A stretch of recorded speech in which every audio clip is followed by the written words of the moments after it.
만나면 좋은 친구 MBC.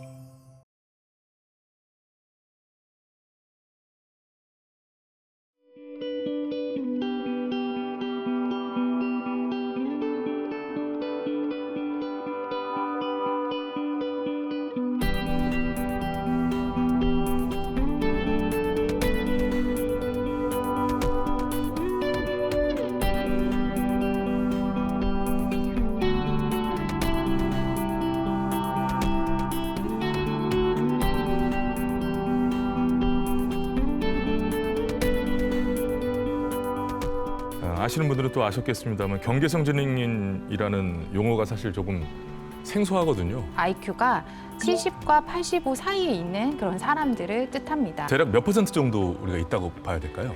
네, 전체 인구의 약 14%가 경계선 지능인이라고 추정되고 있습니다. 중3 겨울방학 때 실행을 했는데 그때 애가 지능이 67이 나왔어요. 지적 장애가 됐어요. 고등학교 올라가면서. 그래서 지적 장애인으로 애가 2년 동안 학교에서 이제 했는데 저랑 우리 애는 그 2년이 너무 행복한 시간이었어요. 어디 속해 있잖아요. 지적장애인으로 편입이 돼서 보냈던 2년이 고교 시절을 그 2년이 가장 행복한 시간이었다라고 얘기를 하셨잖아요. 어딘가에 딱 속해 있으니까 너무 와 닿으면서도 속이 상했었는데 아이 미래가 걱정이 되니까 이제 지능 검사할 때 이제 오히려 열심히 하지 마라 이렇게 이야기를 한대요. 근데 이제 지금 시스템에서는 차라리 이제 지적 장애 판단을 받으면 뭐 아이가 갈 길이 있다 그렇군요. 이렇게 부모님 입장에서 생각을 하시는 거겠죠. 이제 그런데 또 이제 아이는 또 주어진 시험이다라고 생각을 하다 보니까 또 열심히 한다는 거예요. 그렇죠. 이제 그런 모습을 지켜보는 이제 학부모 마음은 이제 더 아플 수밖에 없는 상황인 거죠. 그렇습니다. 아이고. 아이가 이제 직업을 찾게 되는 그 진로 적성기에 닥치면 장애 등록을 받아서 우리 아이가 전공과에서 장애인으로서 어떤 취업을 하는 것을 더 선호하시는 경우들이 생깁니다. 그래서 이 아이러니 속에서 어머니들이 굉장히 좀 힘들어하시는 경우들도 많고요. 그러니까요. 또 이제 아이들의 친구가 없는 문제라든지 또래 관계에서 아이들이 사회적인 스킬이 부족하다 보니까 친구들이 잘 이제 끼워주지 않는 거죠. 실제로 서울시가 학부모 대상으로 설문조사를 했었는데요. 자녀를 위해 가장 필요한 지원 1위가 바로 사회성 기술이었습니다. 그래서 사실 학교를 다니다 보면 자연스럽게 익히는 건데 요즘 학교 내에서 경쟁 치열하잖아요. 그래서 쉽지 않거든요. 이 사회성 기술을 익히기가. 배려를 받기가 쉽지 않죠. 요즘 같은 학교 상황에서. 그래서 경계선 지능 청년을 대상으로 한 저 보고서를 한번 살펴보니까요. 중고등학교 시절을 긍정적으로 기억하는 발언은 거의 찾기 어려웠습니다. 고등학교는 죽어도 다시 가고 싶지 않아요. 왕따를 당했거든요. 제가 내성적이라 친구 관계가 별로 안 좋았어요. 이런 발언이 많더라고요. 또 실제 지난 2019년 제주도에서 이제 경계선 지능 학생이 또래 학생 17명에게 수개월간 집단 폭행을 당하고 2천만 원을 갈취당한 사건도 상당히 있었습니다. 큰 금액이네요. 긴 기간 동안 이제 막 그렇게 일이 벌어졌었다는 거겠죠. 뭐. 저는 이제 좀 이렇게 바꿔서 한번 생각해 봤어요. 혹시 잘 못하는 거 계시나요? 뭐 많죠. 많죠. 많죠. 근데 저는 운동을 굉장히 못하거든요. 이런 운동을 잘 못하는 제가 어디 운동을 배우러 간다라고 생각하면 잘 하고 싶은데 기능이 떨어지는 거예요. 원래 태어난 게 이제 몸이 잘 안 되니까. 근데 옆에 사람들은 다 잘해요, 막. 그런데 선생님이 처음엔 가르쳐 주는 듯 하지만 이제 나중에 선생님도 저를 그냥 스킵하는 이제 그런 그렇지, 시간들이 그럴 수 생기고 있죠. 네. 나는 잘하고 싶은데 잘 안 되고 나는 여기서 뭔가 이제 그림자 같이 있는 거예요. 그러면 저는 성인이기 때문에 그냥 운동 안 가면 되잖아요. 네. 근데 우리 아이들은 학교를 그렇다고 안 갈 수 없잖아요. 그렇죠. 그러면 초등학생 때부터 고등학생 때까지 아이들은 이 학업을 잘 못하는 또 또래 관계와 상호작용을 잘 못하는 이런 상황에서 쭉 학교를 다니다 보니 아이들이 이제 차곡차곡 좀 쌓여 있는 그런 정서들이 있습니다. 실제로 경계선 지능 아동들의 우울 수준이 일반 아동 청소년 집단에 비해서 굉장히 높은 것으로 보고가 되고 있고요. 자신의 그 속도에 맞게끔 우리 교육 과정 내에서 어떤 도움을 받는다는 것은 쉽지 않겠다는 생각이 들고, 자, 그렇다면 현재 학교에서는 어떻게 생각하고 있을까요? 교육 현장의 인식, 그 얘기를 들어봤습니다. 경계선 지능이라는 말을 이전에 혹시 들어보신 적이 있으세요? 사실은 그전에 들어보지는 못했고 이번에 촬영이 좀 제한되면서 찾아보고 하면서 알게 된 그런 개념이었어요. 경계성 지능 장애에 있는 어려움으로 겪는다라고 생각은 안 하고 그냥 약간 성향, 그다음에 수준의 문제로 생각을 했던 것 같아요. 네. 지금 3학년 제가 2학기인데 지금부터도 교과 학습이 좀 어려워지거든요. 조금 더 세심한 지원이 필요한데 방과 후에 개별 지도하는 것을 부모님들이 별로 좋아하지 않으세요. 남아서 공부하면 이렇게 낙인이 찍힐까 봐 부모님들이 원하지 않으시는 경우가 많아서 좀 많은 애로사항이 있습니다. 협력 교사가 있으면 좋겠다라는 생각을 올해 유난히 많이 했거든요. 그래서 많은 아이들을 제가 한꺼번에 다 보지 못하니까 다른 아이들을 보고 있는 동안 어려움을 겪고 있는 그 대상 학생에게 협력하실 수 있는 선생님이 그 시기에 그 공간에 함께 있어서 지원을 해주면 좋겠다라는 생각을 합니다. 주로 수학이나 국어 같은 경우에 우리 반에 느린 학습자 친구가 도움이 필요한 부분에 강사님 불러서 이렇게 개별 지도를 요청드리기도 하고 그렇게 하고 있습니다. 다른 수업 같은 경우는 그렇게 보조 교사님이 지도를 할 수가 있나요? 아니요. 그러니까 이게 학교에 한두 명 정도, 많아야 한두 명 정도 지원을 들어오시고 시간당 이렇게 시간표가 짜여져 있기 때문에 알고 있지 못하기 때문에 주의 깊게 보지 못하는 것도 있거든요.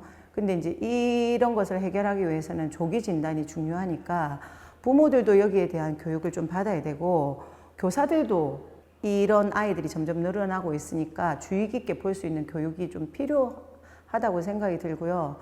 개별적으로 맞춤 프로그램을 어떻게 지원하면 좋을지, 어떤 센터에 가서 무슨 교육을 받으면 이 아이가 그 자기가 부족한 단계의 학습을 채울 수 있는지에 대한 고민은 좀 부족하지 않나 이런 생각이 듭니다. 교육청에서 지원하는 몇 시간짜리 일회성 뭐 그런 프로그램 말고 좀 정말 느린 학습자 아이들을 위한 개별 맞춤 프로그램 학습을 좀 지속적으로 진행해 줄 수 있는 그런 시스템이 있으면 좋겠다. 한번 이렇게 느린 학습자가 된 친구들은 쭉 올라가거든요. 그게 그 학습의 간격이 단시간 메꿔지지 않아요. 지금 현재 이제 공교육 안에 있다면 특수학급으로 갈 수가 있나요?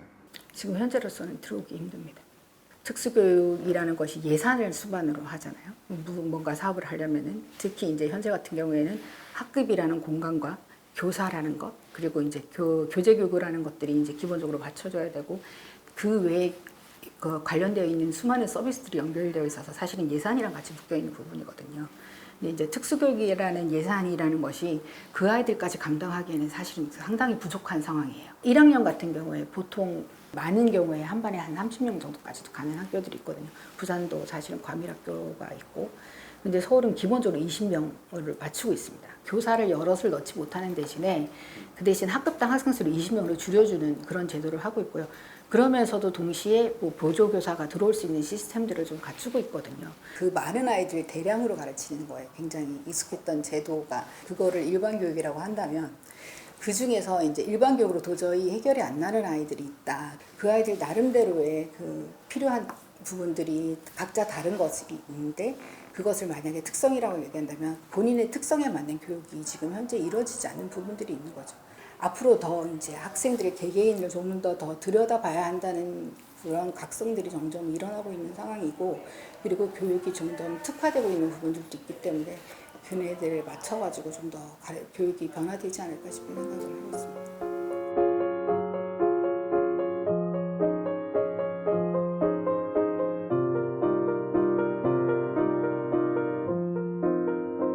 정확하게 파악하여 이 아이가 어떻다라고 선생님들이 아직 현장에서 해내기에는 어려운 상황인 것 같아요, 아직까지. 네, 일단 교사들은 이제 학교에서 학생들을 많이 관찰하고 가까이 있는 입장이잖아요. 네. 이제 그렇다 보니 누구누구가 어려움을 겪고 있으니 뭐 도움이 필요하다.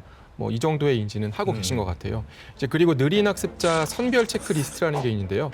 초등학교 1학년부터 6학년까지가 대상인데 검사를 의뢰한 학생에 한해서 담임 교사가 또 최소한 3개월 이상 관찰한 결과 학교 생활에 어려움이 있다고 판단이 되는 학생 그리고 초등학교 3학년이 되면 기초학력 진단평가를 한다고 말씀드렸잖아요. 네네. 이제 거기서 미도달로 진단된 학생이 바로 이제 검사 대상이 됩니다. 그 검사도 부모 동의가 있어야 받을 수 있는 거잖아요. 네, 맞습니다. 이제 앞선 영상에서 나왔다시피 이제 부모님 입장에선 이제 우리 아이가 부족한 아이로 낙인이 찍힐까봐 이제 부정적인 반응이 있다고 말씀하셨잖아요. 이제 그래서 이제 교사들이 아이들에게 도움을 주고 싶어도 도움을 줄 수 없는 경우도 있다고 합니다. 또 이 측면이 있어요. 사실 조금이나마 공교육에서 도움을 받을 수 있으면 비용 비용 부담도 덜 수 있고 조금은 그래도 좀 뭐랄까 든든한 느낌에 맡기는 느낌 이런 것도 있을 수 있을 것 같은데 교육청에서 운영하는 기초학력지원센터에서도 경계선 지능 학생이 학업이나 진단, 치료 지원을 받을 수 있습니다. 부산시는 올해부터 경계인 지능인 전문가도 뽑아서 맞춤형 지원을 또 한다고 하네요. 이게 안 좋은 이미지가 생기지 않을까 이런 걱정을 많이 하시겠지만 좀 이렇게 지자체에서 하는 그 지원을 좀 꼭 받으셨으면 좋겠고요. 또 반가운 소식이 하나 있는데 네. 대구시 행복사회 서비스원 지원단에서 전국 최초로 경계선 지능 아동을 위한 바우처를 만들었다고 합니다. 네. 대구에 계신 또 학부모님들 뭐 이런 정보가 있으니까 좀 체크해 주시면 좋을 것 같아요. 예, 이건 진짜 반가운 소식인 것 같아요. 정말로 경계선 지능인만을 위한 그런 예산인 것이기 때문에 대구뿐만 아니라 부산도 얼른 도입이 됐으면 좋겠다는 생각을 하고요. 선생님들이 어느 정도 파악이 되신다 하더라도 그 한 분이 다 돌보기에는 현실적으로 어려움이 있을 거예요. 네, 맞습니다. 경계선 지능인은 이제 일반 교육 대상이어서 일반 학급에서 수업을 듣게 되는데 이제 일반 학급의 학습 속도는 이제 빠르거든요. 그죠. 그렇다 보니 이제 보조 교사를 투입해서 어려움을 겪는 학생들에게 도움을 주는 시스템이 필요하다는 현장 목소리가 있는데요. 모르는 거 있으면 바로바로 물어볼 수 있으니까 옆에 같이 계시니까 확실히 이거 좀 도움을 받을 수 있을 것 같은데요. 네, 그렇죠. 그런데 시간에 제한이 있어요. 이제 부산은 주 14시간으로 딱 정해져 있다 보니까 도움이 필요한 모든 학생들에게 지원되는 건 아닙니다. 뭐 이런 상황이다 보니까 일부 학부모님들은 개인적으로 지원 교사를 고용하는 경우도 있다고 합니다. 이런 부분은 좀 적극적으로 좀 확대해야 되지 않나 생각이 들고 그럼 일반 학급에서 경계선 지능인 아이들을 위한 교육이 어렵다면은 특수반에서 좀 교육을 받을 수 있도록 이걸 좀 확대하는 것도 대안이 될 수 있지 않을까요? 특수반에 들어가는 게 또 쉽지는 않아요. 어떤 심사를 통해서 들어올 수가 있는데 뭐 ADHD라든지 아니면 다른 학습 장애를 동반하는 경우 일부 경계선 지능 학생들이 이 특수반에서 수업을 들을 수가 있어요. 그래서 정리를 하자면 모든 경계선 지능 아이들이 이 특수교육 대상자로 선정이 된다는 것은 아닙니다. 그리고 또 하나의 문제는 이 특수반 자체가 부족하다는 거예요. 원래는 학교에 대상자가 한 명만 있더라도 이 설치하는 게 의무입니다. 하지만 뭐 예산이라든지 학교의 상황이 뒷받침이 안 되면 특수반이 없는 학교들도 있고요. 그래서 이제 학교 입학 시즌이 되면 어머니들이 이제 이 특수반이 있는지 없는지를 찾아다니시면서 또 학교를 알아보시는 경우들도 있습니다. 아, 그러네요. 네, 일부에서는 이제 우리나라 특수교육 대상자가 이제 굉장히 제한적이라고 지적하는 목소리도 있는데요. 네. 실제 우리나라 특수교육 대상자는 전체 학생의 1.6%에 불과한데 이제 일본은 5%, 미국은 14.1%, 그리고 호주는 18.8%나 됩니다. 이렇게 차이가 많이 나죠? 학습 장애 아동 비율이 굉장히 낮더라고요. 이제 미국이나 독일은 특수교육 대상자 중에서 학습 장애인 경우가 30%가 넘는데 우리나라는 1%대거든요. 이제 이런 통계를 보면 결국 특수교육이 필요한데도 받지 못하는 학생이 많다는 걸 보여주는 게 아닐까 싶습니다. 각 지자체에서 이 경계선 지능인을 다방면에서 지원하기 위한 조례들이 지금 많이 만들어지고 있잖아요. 그러면 좀 변화가 있지 않겠어요? 네, 일단 서울시가 2020년에 전국 최초로 경계선 지능인 평생교육 지원 조례를 제정했고요. 이제 그러면서 전국적으로 각 지자체도 관련 조례를 만들기 시작했습니다. 부산시와 대구시는 올해 조례를 제정했는데 조금 다른 점이 이제 부산시는 진단과 치료, 돌봄, 교육, 취업 등에 이르는 전반적인 맞춤형 지원을 하도록 규정하고 있고요. 대구는 경계선 지능인 평생교육 지원 조례로 교육에 방점을 두고 있어서 이제 복지나 고용과 같은 종합적인 지원에는 한계가 있습니다. 한 가지 더 말씀드리면 이제 부산시가 내년에 예산 5천만 원을 투입해서 실태 조사를 할 계획이라고 합니다. 그래서 법으로 상위법으로 지원 체계를 만드는 것이 중요합니다. 지난 6월 법률이 발의가 됐습니다. 근데 아직 통과는 되지 못했거든요. 그래서 이 법안을 보면 실태조사 센터 설치 이런 내용이 있는데 1년에 109억 정도 예산이 필요하다고 이 법안 비용 추계가 나왔어요.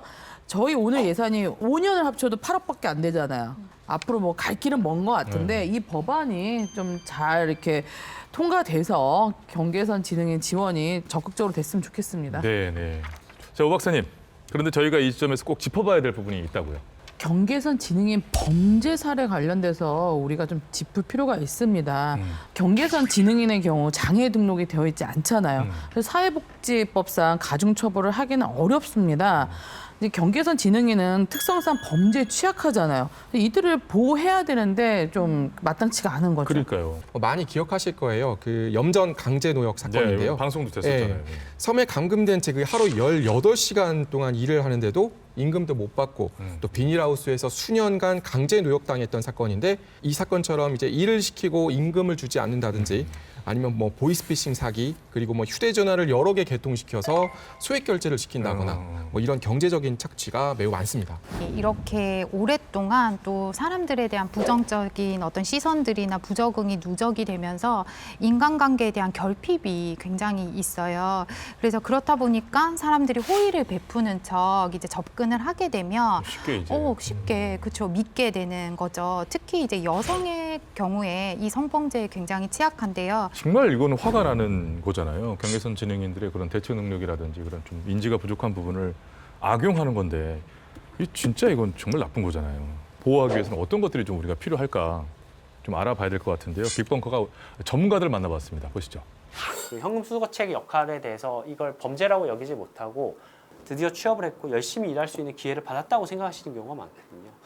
이분의 지능 상태가 지적 능력 상태가 경계선 지적 능력, 그러니까 비장애인과 조금 다르게 특이한 부분이 있다, 특이점이 있는 부분이 있다. 그래서 이런 것들이 좀 작용을 해야 된다라는 취지로 변호를 했는데 재판부에서는 그런 부분을 제대로 반영을 해주시지 않았고 비장애인과 같이 처벌을 받은 부분이 있습니다. 결국에는 개개인 법관이나 수사 담당자의 역량 또는 감수성에 의해서 사건이 진행이 되는 것 같습니다.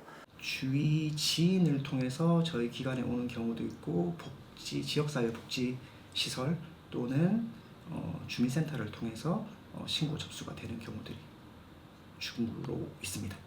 피해를 입어도 피해라고 인지하지 못하는 경우들이 많이 있고요. 그래서 한 개 한 개씩 설명을 드린 후에 자기가 뭔가가 피해를 입었다라고 생각하지만 거기에 대해서 그 피해 회복에 대한 의지나 이것이 다음에 어떻게 되지라는 부분까지 생각이 미치지 못하게 되는 거죠. 그때는 계속적으로 옆에서 그 조력자가 도움을 주어야지 피해 회복의 선까지 갈 수가 있게 됩니다.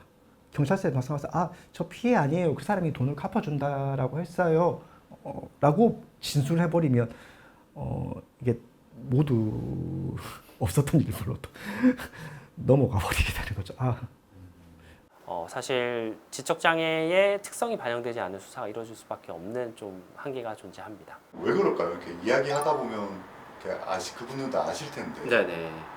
그런 판단을 내리는 이유는 뭘까요? 그것도 사실 저희가 좀 궁금한 부분이 있긴 한데요. 사실 발달장애인 지원법상 대한민국 그 사법기관에서는 발달장애인 전담 수사관 제도라는 것을 운영을 해야 됩니다. 하지만 사실 수년째 그 제도가 유명무실하게 운영이 되었던 부분이 있고요.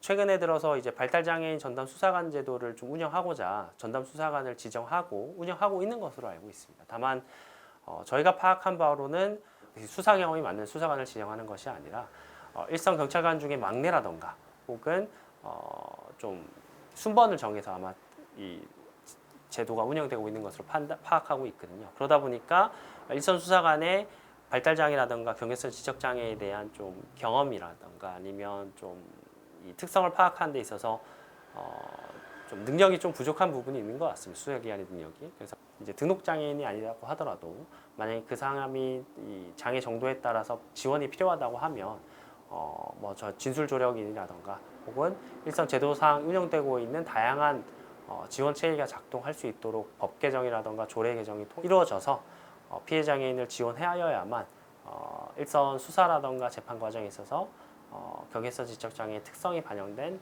사법 운영이 진행이 될 것 같습니다. 한 연구에 따르면 정상지능군의 경우에는 자발적으로 자신의 피해 사실을 폭로하는 경우가 65%라고 합니다. 그런데 경계선 지능인의 경우에는 다른 사람이 대신 말해주는, 주변에서 말해주는 경우가 80% 이상을 차지한다고 합니다. 그래서 이제 피해가 발생하면 주변 사람들이 그걸 빨리 알아차려서 수사 단계에 들어갈 수 있도록 하는 조력자가 필요하다고 생각합니다. 네, 아까 영상에서도 봤지만은 주위 지인이나 복지시설 또 주민센터 등을 통해서 신고 접수가 된다 그러잖아요. 근데 영상에서 그 발달장애 전담조사관이라는 말이 나오던데 이렇게 되면 이분들에게 도움을 받을 수 있는 건가요? 네, 발달장애 전담 조사관 제도는 장애 등록이 안 된 경계선 지능인도 이용이 가능한데요.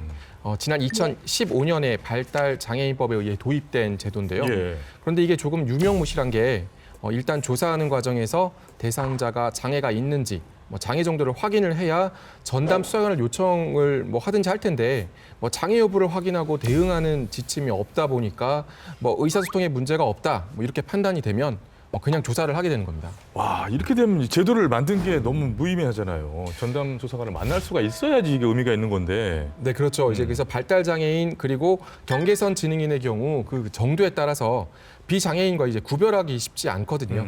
그래서 수사기관 내부에서 교육도 필요하고 사회적으로 이 제도가 알려지고 정착이 돼야 할 부분이 있는 것 같습니다. 또 한 가지 이제 덧붙여 말씀을 드리면 지금 저희가 얘기 나눈 건 다 범죄 피해 발생 후잖아요. 그럼 그 전에 예방하고 피해를 입지 않게 하는 게 되게 중요한데 그런 의미에서 교육이 되게 중요합니다. 특히 경계선 지능인은 인지 능력이 부족해서 성에 대한 이해와 정보 습득 기회가 제한적이에요. 그래서 지금 이 성교육 관련돼서 아주 필수적인 것 같습니다. 네, 맞습니다. 그래서 저희가 경계선 지능인을 대상으로 한 성교육 진행 현황을 한번 찾아봤는데요. 이게 있긴 있어요? 네, 현재 부산 동구, 사하구, 서구, 영도구, 남구, 수영구, 해운대구, 장애인복지관 이렇게 총 7곳에서 경계선 지능 대상 성범죄 예방 특화 교육 사업 이른바 안단테를 진행하고 있습니다. 예. 성교육만 하는 건 또 아니고요. 상황에 따라서 디지털 성범죄 대처 방법, 네. 대인관계 기술, 아니면 거절을 하는 방법, 그리고 사회성 교육과 같이 다양한 교육을 진행하고 있습니다. 또 다른 측면에 있어서의 안타까운 얘기일 수가 있겠는데 경계선 지능인이 늘 피해자인 것만은 아니에요. 가해자가 되기도 한다고 그래요. 지난 7월에 있었던 사건이죠. 그 신림동 흉기난동 사건 아마 네. 기억하실 건데요. 행인에게 무자비하게 흉기를 휘둘러서 1명이 사망하고 3명이 다치는 사건이었는데요. 이 가해자의 지능 지수가 75로 경계선 지능인이라는 사실이 밝혀졌습니다. 이제 결국 경계선 지능인이 겪는 사회적 좌절이 범죄로 이어져서 더 큰 사회적 피해, 비용을 지불하게 될 수도 있다는 걸 보여주는 사례였습니다. 그렇기도 하네요. 실제 2017년 일본 소년원 그 신규 수감자 중 34%가 경계선 지능인이라는 조사 결과가 그래요? 있어요. 그래서 이런 통계를 봤을 때 우리 사회가 경계선 지능인을 방치할 게 아니라 범죄 피해자, 가해자가 나오지 않게 적절한 교육이 좀 필요할 것 같습니다. 많은 면에서 참 많은 노력이 필요한 것 같습니다. 100% 경계선 지능인이 떨어질 수밖에 없으니까요. 아무리 노력을 하더라도 일반인을 쫓아갈 수 없으니까요. 사회에 진출한 경계선 지능인들이 한 얘기예요. 경계선 지능인이 성인이 되면은 사회 일원으로서 취업을 해서 돈도 벌고 소위 경제 활동을 해야 합니다. 장애인의 경우는 장애인 의무 고용 제도가 있잖아요. 그렇죠. 예. 네. 경계선 지능인은 장애인이 아니잖아요. 그래서 비장애인들과 끊임없이 경쟁을 해야 됩니다. 똑같은 조건에서. 한 연구에 따르면 경계선 지능인들 대부분 부모로부터 한 달에 1-20만 원 용돈을 받아서 미성년 자녀 수준의 생활을 하고 있다고 합니다. 해외 연구에 따르면 이제 경계선 지능인들이 직장 생활을 유지하는 기간이 6개월 미만이라고 하는데요. 아무래도 경계선 지능인은 배움이나 판단이 더디다 보니까 일하면서 동료들과 많이 부딪히기도 하고 또 직장에서 어떤 태도를 취해야 하는지, 갈등이 있을 때는 어떻게 풀어야 하는지, 이런 직장 생활 기술이 이제 없다 보니까 오래 일하지 못하기도 한다고 합니다. 예. 자이건 타이건 간에 어떠한 이유건 간에 오랫동안 직장에 머물지 못하는 그런 상황일 텐데 직장 생활 또 사회생활 이런 게 사실 모두가 힘들잖아요. 예. 경계선 지능인이든 아니든 모두가 힘든데 특히나 더 힘들 수밖에 없을 것 같은 것은 당연한 것 같고요. 자, 그런데 이런 상황에서 경계선 지능인을 위한 일자리를 만들어서 채용하는 곳이 있다고 합니다. 빅벙커가 그 현장을 가봤습니다.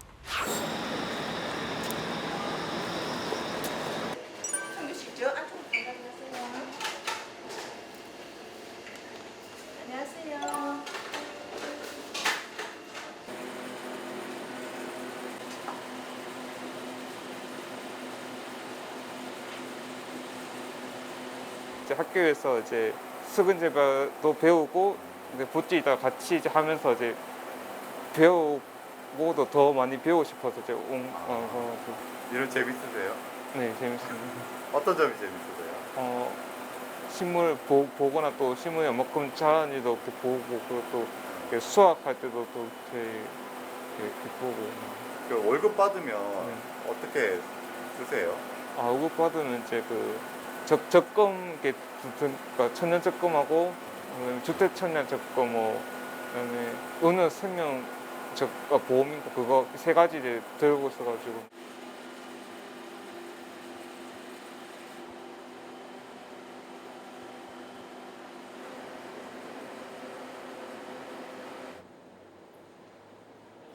올해가 처음으로 거의 2년 만에 직장을 구한 거라 저도 많이 딸렸긴 딸렸어요. 작년부터 이제 요리를 이제 배우고 싶어가지고 이제 뜻밖의 이제 요리를 하게 돼가지고 여기서도 계속 주방 일을 했으면 좋겠다 이런 생각을 계속 했었거든요. 저는.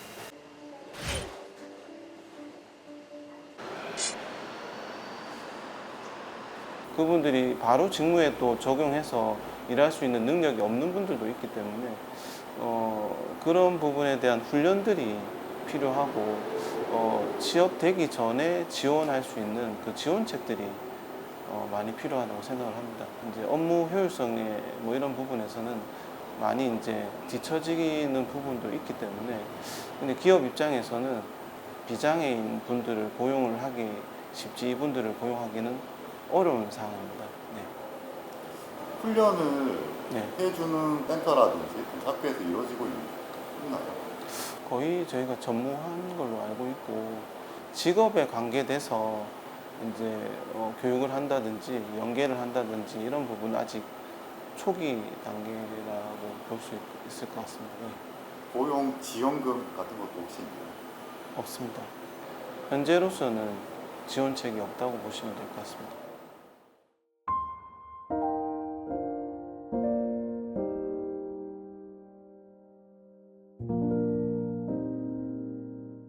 경계선 진흥인의 경우에 일하는 훈련이 잘 돼 있지 않아서 선뜻 고용하기가 사실 쉽지 않다.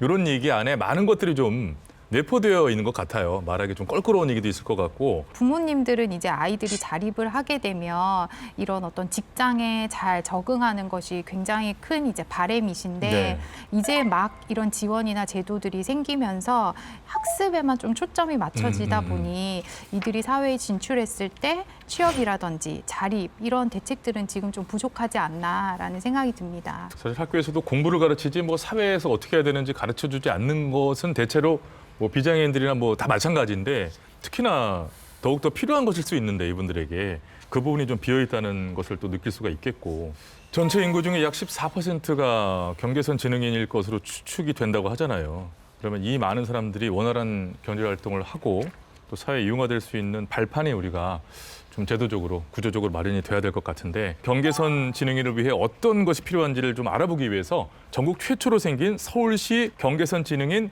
평생교육지원센터를 직접 찾아가 봤습니다.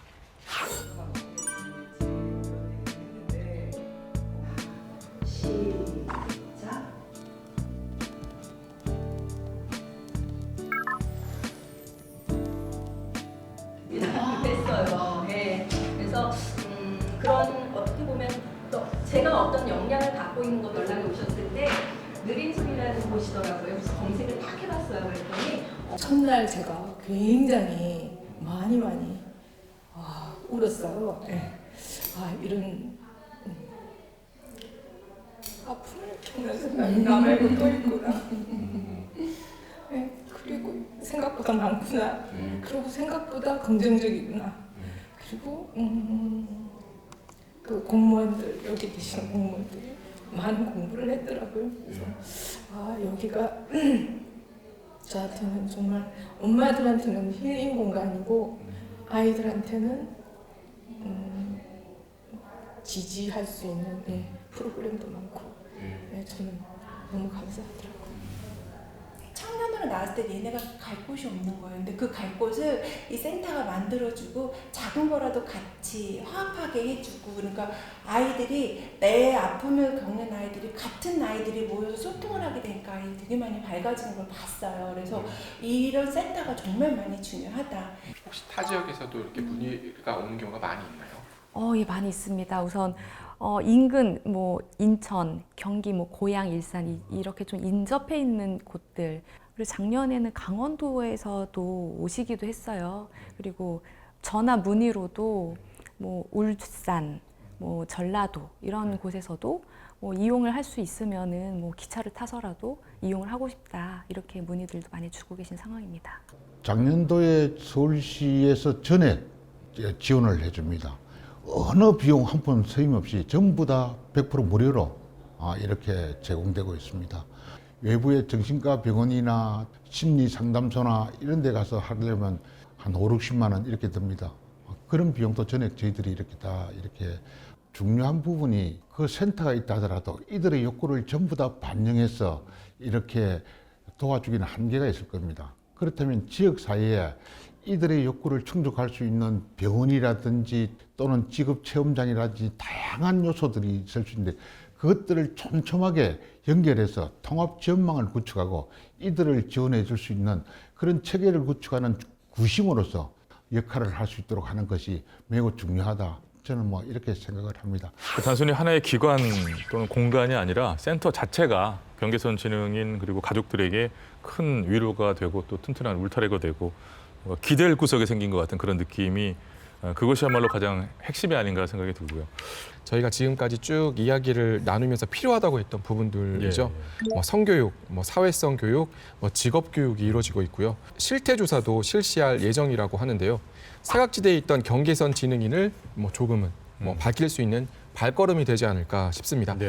그리고 제가 직접 느꼈던 건데 당사자나 가족들이 모여서 서로 위로하고 교류하는 하나의 장이라는 점에서 큰 의미가 있었습니다. 그리고 이제 한 어머니의 사례인데 이제 저희 어떤 간판이 경계선 지능인 전문 센터 이렇게 되어 있어요. 근데 그걸 보시고 그 앞에서 펑펑 우셨다고 해요. 그래서 왜 저희 글씨체가 너무 못생겼냐 이제 어머니께 이렇게 그렇게 말씀드렸는데 그게 아니라 우리 아이가 갈 곳이 없었는데 그러니까 장애인 복지관에 가서도 끼지 못하고 또 이 학원에 가서도 우리 아이가 잘 적응하지 못했는데 내 아이가 갈 수 있는 센터가 있다는 것만으로도 그 존재만으로도 어머니에겐 굉장히 위로가 된다라는 말씀을 하셨어요. 그래서 저는 이제 이런 어떤 공적인 차원에서의 경계선 지능인 전문 센터는 그 존재만으로도 그러니까 뭐 예산이 얼마 많으면 좋겠죠. 하지만 그 존재만으로 참 의미가 있지 않나라는 생각이 듭니다. 센터 필요성에 대한 목소리가 지역에서도 분명히 있는 거죠. 이제 뭐 부산시는 올해 제정한 경계선 지능인 지원 조례에 센터 설치 및 운영에 관한 내용이 분명히 들어가 있거든요. 근데 또 이것도 뭐 그거겠죠. 뭐 설치해야만 한다가 아니라 설치할 수 있다. 이렇게 또 네, 맞습니다. 조례 특징이죠, 특징. 지자체장 의지에 달려 있고요. 이제 대구시는 또 저희가 알아보니까 뭐 예산 문제로 조례에는 센터 설치에 관한 내용은 제외했다고 하더라고요. 서울시 평생교육지원센터 올해 예산이 약 13억 정도예요. 서울시가 예산을 지원하고 있는데 뭐 예산은 그렇게 큰 것 같진 않아요. 근데 예산이 적고 뭐 많고를 떠나서 필요한 곳은 예산을 투입해야죠. 그리고 무려 지금 경계선 지능인 인구의 약 14% 정도잖아요. 그러면 예산을 좀 확충하는 게 맞는 것 같습니다. 그렇죠. 지금 이제 모든 면에서 인지가 되고 서서히 출발해 나가는 그런 지점에 있기 때문에 급속도로 좀 나아지기를 바라보고요. 세 분의 시원한 한 줄 평을 좀 들어볼 텐데. 컨트롤 타워가 없이 따로따로 지원이 조금씩 되고 있는 거거든요. 그래서 그런 시스템도 경계를 넘어야 된다고 보고 또 예산 같은 경우에는 그 예산 한도의 경계를 넘어야 된다고 생각을 해요. 이 경계선 지능인에 관련돼서는. 경계를 넘자. 네, 저는 짧고 간단하게 시작이 반이다. 라는 말씀 드리고 싶은데요. 이제 막 생겨나고 있잖아요. 맞아요. 그러면서 뭔가 부족한 것도 보이는 것 같고 또는 미숙한 점들 또 이런 것들은 보이지만 어쨌든 우리 사회가 관심을 가지기 시작했고 또 이 빅벙커에서 또 이제 이 부분을 다뤄주시는 것 역시도 참 이제 시작이 되었구나라는 면에서 굉장히 긍정적인 또 사인이 아닐까라는 생각이 듭니다. 경계선 위에 서 있다라고 하면 되게 위기감이 느껴지잖아요. 위험하고 언제든 추락할 것 같고. 그러니까 이게 선의 개념이 아닌 좀 더 넓은 면의 개념으로 봤으면 좋겠다라는 생각을 했거든요. 그러니까 뭐 지능 지수가 68에서 71로 간다고 해서 이 사람에 대한 어떤 뭐 지원이나 이런 것이 달라지고 있는 상황, 그리고 뭐 75를 넘냐 안 넘냐를 두고 이 사람이 경계선 지능인이다, 일반인이다로 구분하는 이 상황 자체가 너무 위험한 사고가 아닐까. 선이 아닌 면을 봐야 되지 않을까. 경계면? 네. 그런 생각이 면이 이제 커지면 정말 커지면 경계가 없는 거니까요. 그렇죠. 예. 네. 숫자가 중요한 게 아니라 도움이 필요하다면 누구나 도움을 받을 수 있는 그런 사회로 우리가 변해가야 되지 않을까. 진짜 필요 없으면 거절을 하겠죠, 스스로.